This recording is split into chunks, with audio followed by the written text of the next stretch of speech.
सरकार कहती है कि हमने आपके इलाके में विकास की गंगा बहा दी। जनता कहती है कि धरातल पर वैसा तो कुछ नजर ही नहीं आ रहा है।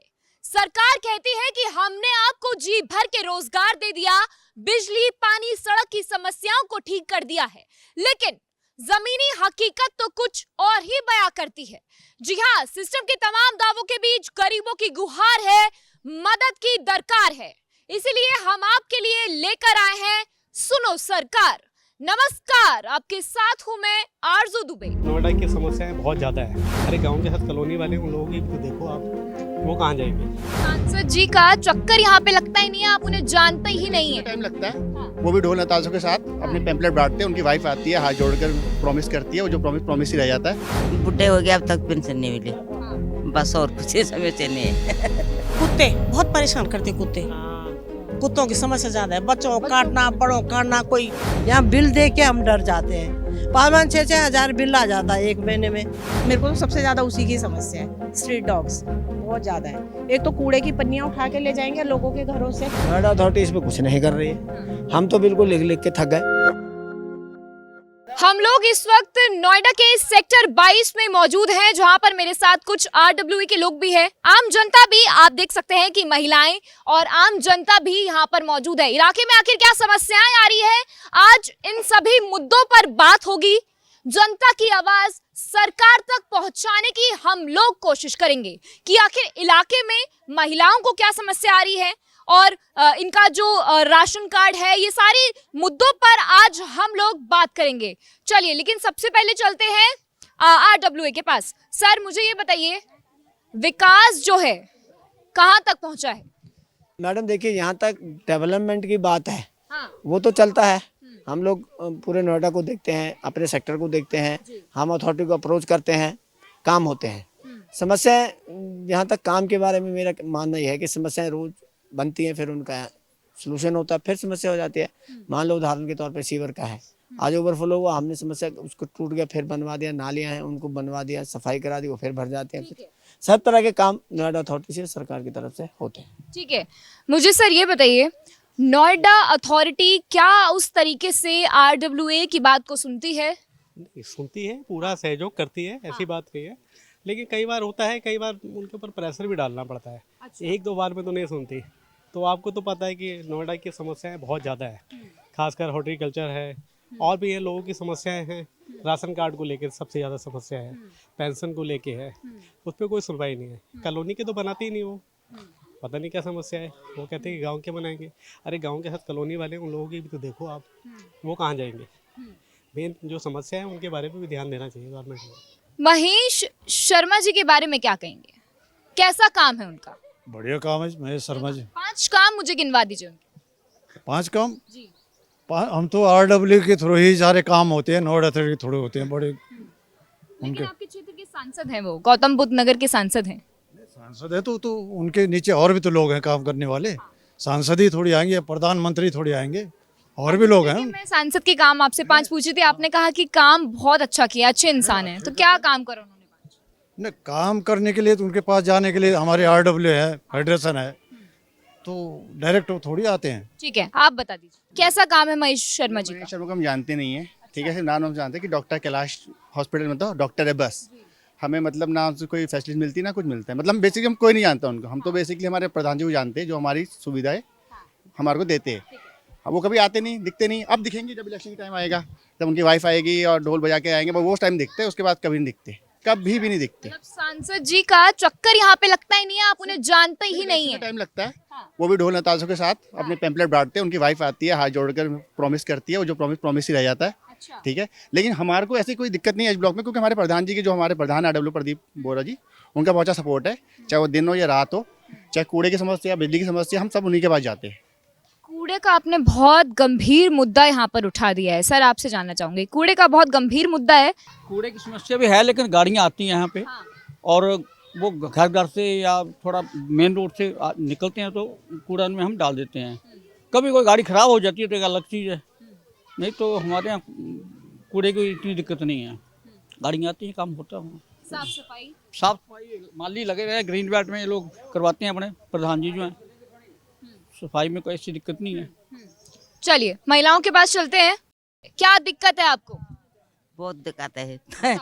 एक तो हमको बुढ़े हो गए, अब तक पेंशन नहीं मिली, बस और कुछ समस्या नहीं है। कुत्ते बहुत परेशान करते कुत्ते, कुत्तों की समस्या ज्यादा है। बच्चों को काटना, बड़ों को काटना, कोई मोटरसाइकिल में आ रहा है उसको काटना, समस्या ये भी है बहुत ज्यादा कुत्तों की। तो सुबह घूमने आते हैं तो डंडा लेके आते हैं डंडा लेके आते हैं, कुत्ते घूमने नहीं देते, पीछे पीछे ऐसे काटते हैं। हाँ ये तो परेशानी है यहाँ। बाकी तो चलो कूड़ा की तो क्या है, गाड़ी आ रही है, आज तक तो गाड़ी नहीं थी, तब भी तो हम करते ही थे। करवाती है ठीक काम करवाते हैं, सब कुछ ठीक है। आरडब्ल्यू वाला काम तो करा रहे हैं, सही करा रहे हैं, पर जो ये गाड़ी वाले हैं ना, उनको ऊपर गाड़ी चढ़ा चढ़ा के सारी नालियों को तोड़ रहे हैं। फिर परेशानी हो रही है। सारा कूड़े वाले उनके अंदर कूड़ा डाल दे रहे हैं। हमारे घर के सामने तो बहुत गंदा रहता है, कूड़े का थैला फेंक देते हैं, और रात को आते हैं, वो पता नहीं कब आते हैं, वो रात को कूड़े का थैला फेंक देते हैं। बस हम इससे परेशान है, बोल बोल के थक जाते हैं हम। फिर भी सुबह देखो कूड़े की ढेर दिखती है। बाकी माली लोग आते हैं, सफाई होती है, सब कुछ होता है, ऐसे नहीं। हफ्ते में 2-3 बार आते हैं, पार्कों में सफाई करते हैं, सब कुछ मेंटेन हो रहा, सब ठीक है। आरडब्ल्यू कैसा काम कर रही है? अच्छा काम कर रही है। जनता के हित में काम कर रही है? हाँ जनता के हित में काम कर रही है। जनता के लिए तो कर रही है वो, बाकी किसके लिए कर रही है? सरकार कैसा काम कर रही है? सांसद को देखा है कभी इलाके में आते हुए? पता नहीं। आपको तो नहीं देखा, अभी इलेक्शन के टाइम पे आएंगे। हाँ कुछ लोग उनको काम कर रहे हैं, हर जगह अच्छा काम हो रहा है, मोदी का भी, योगी का भी। हमें तो खुश है उनसे बस। इसको वोट डालेंगे अपनी बार? अब देख लेंगे, वो जो मर्जी होगी हमारी। अभी पहले नहीं बोलेंगे हम, जो हमारी मर्जी होगी वही डालेंगे, जो अच्छा काम सिर्फ वोट ही एक ऐसी है जिसपे हमारा अधिकार है, हमारी मर्जी, हम किसी को भी डालें। घर वाले भी नहीं बोल सकते हमें किसको डालो। अच्छा, आप क्या सोचते हैं कि सरकार ने पिछले 5 साल में कैसा काम किया है, जो अब की बार अगर सरकार रिपीट होती है तो क्या, किस बेसिस पर हो? काम तो अच्छा है सरकार, हम इतना ही जानते बेटा, हम तो कोई जॉब वाले नहीं है, कोई बाहर नहीं जाते, लेकिन जो भी काम है अच्छा ही है। अच्छा महिलाओं के लिए कैसा काम करा है? आप देखिए घर में रहती हैं, बिजली पानी ये सारी जिम्मेदारियां घर की एक आपके ऊपर होती हैं, उन सब चीजों में क्या रियायत दी है सरकार? ऐसा बिल बहुत ज्यादा है यहाँ बिल दे के हम डर जाते हैं। 5-6 हजार बिल आ जाता है एक महीने में। जैसे आप गर्मियों में ऐसे चल रहे हैं, बिल बहुत महंगा है यहाँ, बहुत बिल आता है यहाँ। कितना बिल आया अभी तक? एक महीने का कितना? 5 हजार बिल आ जाता है गर्मियों में, एक महीने का ना। बहुत महंगा बिल है, बिजली देख के हम परेशान है। हमने कहा दिल्ली वाले अच्छे हैं, जिनका बिल ही नहीं आता 200 तक। घर की जो जिम्मेदारी होती है वो महिला के कंधों पर होती है। बिजली हो गया, पानी हो गया, ये सारी समस्याओं से एक महिला जूझती है जो घर में काम करती है। पहले तो आप मुझे बताइए क्या करती हैं आप? मैं हाउस वाइफ हूँ। क्या समस्याएं आपको आ रही? मुझे तो ऐसे कोई खास समस्या नहीं आ रही, फिलहाल तो अच्छा काम हो रहा है। बाकी और भी कई हमने लोगों से बात करी है, जो एक्चुअली मैं आरडब्ल्यू में भी हूँ सचिव, और वैसे सोशल वर्क भी करती हूँ। तो एक समस्या ज़्यादातर यहाँ पे लोगों हैं बुजुर्ग पेंशन की और विधवा पेंशन की। तो इसके लिए हमारा मतलब बात भी चल रही है, काम भी चल रहा है, बट अभी तक कोई ऐसा मतलब आगे बात बढ़ी नहीं है कि इनको विधवा पेंशन और बुजुर्गों को पेंशन मिली जाए, कि मतलब उनका कुछ नहीं तो 2-2.5 हज़ार जो भी मिलता है, थोड़ा बहुत भी खर्चा निकल जाएगा उनका। तो यही मुद्दा था हमारा, तो मतलब बेसिकली उनका बताने का। बाकी ठीक है, सफाई वफाई का भी ऐसा कोई दिक्कत नहीं है, अगर हम खुद उसको साफ रखें तो। जैसे हम अगर कूड़ा बाहर ना फेंकें, कूड़ेदान में ही फेंकें, या फिर मतलब घर के बाहर बिल्कुल भी ऐसा ना फैलाएं, क्योंकि कुत्ते हैं देखो। और एक स्ट्रीट डॉग का भी बहुत ज़्यादा प्रॉब्लम है, इतने ज़्यादा स्ट्रीट डॉग हो गए हैं मतलब यहाँ पे कि आए दिन किसी न किसी को काटते रहते हैं। तो इसके लिए भी बात हुई थी। अभी मैंने योगी जी का भी एक प्रोग्राम देखा था, उसमें उन्होंने कहा था कि इनके लिए शेल्टर होम बनाए जाएँ। तो अब पता नहीं, इसके लिए उन्होंने तो ये बात बोल दी है, आगे ये प्रशासन कितनी जल्दी इस पर काम करता है ये मुझे अभी देखना। अच्छा, मुझे ये बताइए, महेश शर्मा जी को देखा है कभी आपने इलाके में आते हुए? कैसा काम है उनका? जी अभी इलेक्शन का टाइम है तो अभी तो आते हैं, अभी हम उससे पहले कोई काम नहीं देखा है? अगर बात की जाए कि अगर मैं आपसे पूछूं कि आप उनके मुझे 5 काम बताएं जो उन्होंने किए हैं आपके हित में किए तो उनके जो कोऑर्डिनेटर हैं, जो उनके साथ जुड़े हुए हैं, जो उनके असिस्टेंट्स हैं, वो तो आते हैं। अगर हम उनको मतलब अपनी समस्याएं देते हैं तो काफ़ी कुछ सुधार भी होता है, ऐसी बात नहीं है। हाँ, सांसद जी को देखा है कभी? नहीं, ऐसे नहीं आते, मतलब कि उस पर जैसे कुछ ओकेशन होता है तभी आते हैं, जैसे बुलाए जाते हैं, जैसे प्रदीप भैया वगैरह कोई बुला लेता है तब आते हैं, नहीं तो वैसे नहीं आते, नॉर्मली नहीं आते। मतलब हम जिस भी सेक्टर में जाते हैं वहाँ पर स्ट्रीट डॉग्स की बहुत समस्या होती है, बच्चों को काटते हैं। कैसे उस समस्या से डील कर रहे हैं अभी आरडब्ल्यू? बहुत ज़्यादा है यहाँ पे भी, बहुत समस्या है बहुत। मेरे को तो सबसे ज़्यादा उसी की समस्या है, स्ट्रीट डॉग्स बहुत ज़्यादा है। एक तो कूड़े की पन्नियाँ उठा के ले जाएंगे लोगों के घरों से, बच्चे हैं, बच्चों को खेलना रात को बहुत ज़्यादा प्रॉब्लम है। हम जिस भी सेक्टर में जाते हैं वहाँ पर स्ट्रीट डॉग्स की मेन समस्या आती है कि स्ट्रीट डॉग्स ने परेशान करा हुआ है। आप मुझे सर ये बताइए कि RWA इस परेशानी से कैसे डील कर रही है और नोएडा अथॉरिटी इस पर क्या काम कर रही है? नोएडा अथॉरिटी इस पर कुछ नहीं कर रही है। हम तो बिल्कुल लिख लिख के थक गए। जैसे ये ग्रीन बेल्ट है, अब जो डॉग लवर्स हैं ना वो ज़्यादा परेशान करते हैं हमें। या ग्रीन बेल्ट में बच्चे दे दिए, हर 6 महीने में एक कुतिया बच्चे दे रही है। मैंने उसकी 10 बार तो कंप्लेंट कर ली। मैंने बोला इसका ऑपरेट कर दो, इसे ऑपरेट करने के लिए कोई बहाने बनाए जा रहे हैं। वो मैं 2 महीने से लगातार, जो भी अनुराधा मैडम हैं जो इसको देखती हैं और डॉक्टर देवी हैं और जो हमारे पी हैं हेल्थ के, मैंने सबसे कांटेक्ट किया। वो बोलते हैं हाँ ले जाएंगे, ऑपरेट कर देंगे। आज तक तो ऑपरेट किया नहीं। हर 6 महीने में बच्चे देते, 6 बच्चे, हर 6 महीने में 6 कुत्ते और बढ़ जा रहे हैं। फिर डॉग लवर्स उनको यहीं खाना खिलाते हैं। हम लोग ने इसी वजह से ये ताला बंद किया हुआ है। अब आए हो तो गेट खोला, ये यहाँ से एंट्री इसलिए बंद है कि कुत्ते यहाँ से घुसा देते हैं अंदर। तो जब इसकी सफाई होती है, लोग इसके साफ करने वाले आते हैं, हॉर्टिकल्चर वाले, तो वो कुत्ते उनके ऊपर झपटते हैं, वो काम ही नहीं करते। तो कैसे काम करेंगे? अब यहाँ तक आप इसकी बात कर रहे थे कूड़े की, अभी मैं आपको बता रहा हूँ कि वो हम लोगों की कमी है, हमारे लोगों की कमी है। लोग यहाँ आते हैं, बैठते हैं, बच्चों को लेके उनको खिलाते हैं, पिलाते हैं, यहीं गंद छोड़ के चले जाते हैं। अगर हम इसके अंदर डस्टबिन लगवा दें मान लो, तो उस डस्टबिन में घर का कूड़ा डाल जाएंगे। हमने एक बार लगवाए थे खरगोश लगा दिए। जब सुबह हम आते थे ना तो खरगोश उल्टे होते थे, सर उसका नीचे होता था और बैग उसके ऊपर होते थे, इतना भर देते थे उसमें कूड़ा। तो कैसे करें लोगों को जब तक लोग जागरूक नहीं होंगे? अब हम लोग हर 15 दिन में ICL फाउंडेशन के साथ हमारा MOU साइन है। हम घर घर जाते हैं लोगों को बोलने के लिए कि भाई ये जो है आप लोग कूड़ा अलग अलग करके दीजिए। लड़ने लग जाते हैं, 50% लोग लड़ते हैं। फिर भी हम प्रयास करते हैं कि अगर हमने एक दिन में या 15 दिन में 20 लोगों को भी अप्रोच कर दिया, 20 लोगों ने भी हमारी बात मान ली, तो एक टाइम तो ऐसा आएगा कि 80% लोग, 90% लोग कूड़ा सेपरेट करके देंगे। आज की उदाहरण है, यहाँ एक बच्चा कुत्ता घुमा रहा था। मैंने उसे बोला भाई यहाँ कुत्ता क्यों घुमा रहा है? तो मुझे कह रहा तुम्हें कोई परेशानी क्या? मैंने बोला परेशानी तो है भाई, यहाँ हम इसकी साफ सफाई करते हैं, कुत्ते यहाँ पोटी करते हैं, बच्चों के पैर को लगते हैं। अगर आपको राइट है कुत्ते घुमाने का, तो आप उसके पोटी उठाने वाला साथ में लेके चले ना, इसका मुंह बंद करके चले ना, ताकि वो किसी को काटे ना। आपको सिर्फ अपनी राइट पता है तो आपको अपनी जिम्मेदारी भी पता होनी चाहिए। बिल्कुल। और दूसरी बात है, हम जो मेन समस्या हमारे सेक्टर की है, हमारे सेक्टर की नहीं, सब सेक्टर की, मैं आपको 2 मेन समस्या बता देता हूँ। हमने इसके लिए DM से भी बात करी। एक तो वृद्धा पेंशन, विडो पेंशन नहीं लग पा रही है कॉलोनी में। उनका जो मापदंड है वो ये है कि जी इनका मकान 50 लाख रुपए का है। हमने DM साहब से अप्रोच किया कि अगर किसी ने 20 साल पहले मकान ले लिया, वो मकान उसको 10,000 रुपये में मिला, आज वो मकान 50 लाख का हो गया, तो उसने पेट तो खाना मांगता है। तो आप एक बार, हम आपको 20 लोगों के नाम देते हैं, आप उनके घर जाइए, अगर आपको लगता है कि हाँ इनको पेंशन मिलनी चाहिए तो आप उनकी पेंशन लगाइए। दूसरा, राशन कार्ड की सबसे बड़ी समस्या है। राशन कार्ड बनता ही नहीं। राशन कार्ड के लिए भी वही है कि जी आप BPL में आते नहीं हो और आपका राशन कार्ड APL का बनना नहीं है, वो बंद कर दी सरकार ने। तो कैसे करा जाए? ये 2 समस्या बहुत ध्यान में। ठीक है।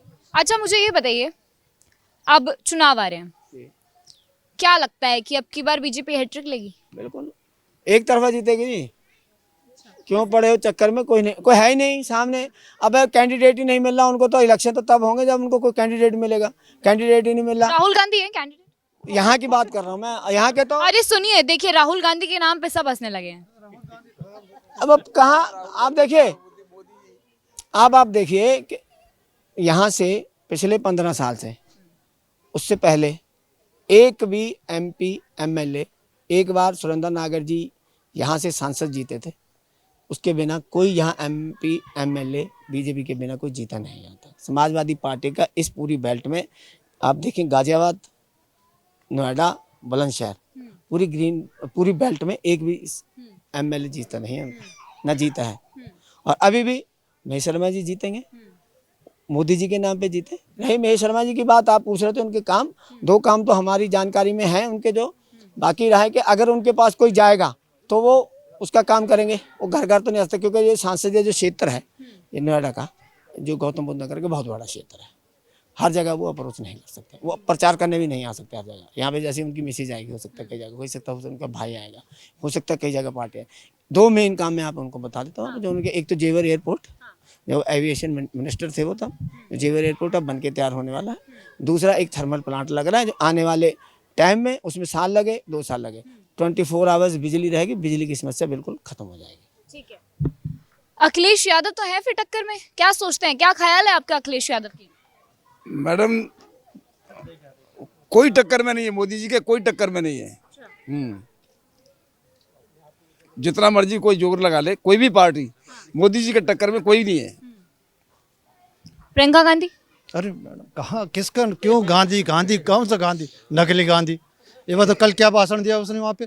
शक्ति से, हमने न बीजेपी से वो है द्वेष है, न हमें वो से है शक्ति से। ये शक्ति बैठी सब, आप भी शक्ति हैं, तो मतलब मात्र शक्ति से ही उनको नफरत है, हिंदुत्व से नफरत है। नारी शक्ति से नफरत है। किस से नाम लेते हो आप? पत्रकार लोग क्यों उनको रटते हैं?